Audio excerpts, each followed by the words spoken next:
పౌలు శీలలు ఇద్దరు చెరసాలలో దించి పాటలు పాడుట ద్వారా దే ఇంపాక్ట్ దేర్ పీపుల్. మీకు అర్థమవుతుంది, అక్కడ ఉన్నటువంటి ఖైదీలను, క్రిమినల్స్ని వారు ఇంపాక్ట్ చేయగలిగారు. అంటే వీళ్ళు ఏమీ చేయలేదు, అక్కడ చేసిన పని ఏంటంటే ప్రేయర్ అండ్ వర్షిప్.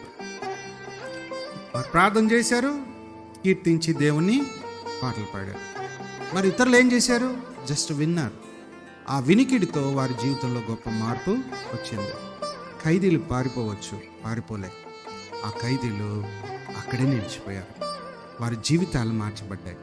సో దేవుని బిడ్డలారా, నీవు చేసే ప్రార్థనలో శక్తి ఉంది, నీవు పాడే పాటలో శక్తి ఉంది, నీవు పలికే మాటలో శక్తి ఉంది.